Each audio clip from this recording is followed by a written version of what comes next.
What is at the root of Māori falling away from the Pākehā churches? A major contributing factor, I feel, is that because of the unresolved injustices, our people lost confidence in the missionaries, in the church, in the gospel message.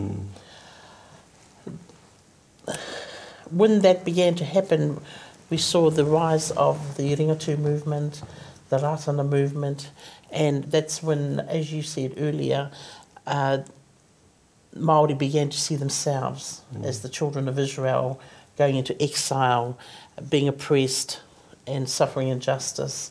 And so they were looking for a promised land. And so many came to faith, but I also think there was a downfall in the discipleship that took place. And so you would see whole communities come to faith, but it wasn't necessary so that individuals would actually be discipled as Christians.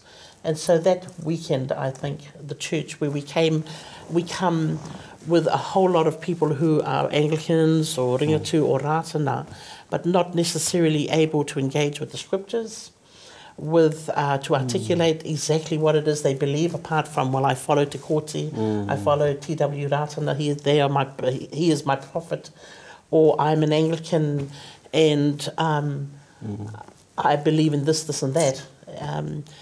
Somewhere along the line, the gospel was watered down, and along with that lack of confidence in it, it kind of fizzled out. And then, of course, Māori began to rise up and begin to pursue or strengthen their own sense of our own sense of identity, and began to critique Christianity and the church as tools of colonization, and so pushed it out onto the margins. Whereas in the beginning, when the gospel first arrived, it was right there where the people were, at the centre of the action, and here it was being pushed out to the side.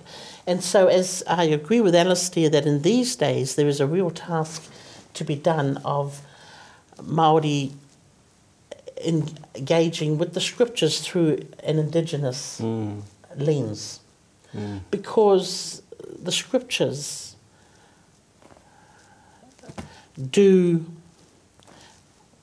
can speak to us as Māori with our particular worldview, with our particular ways, and they speak to every culture, because it's God who created all human beings, and there's evidence of Him in all peoples.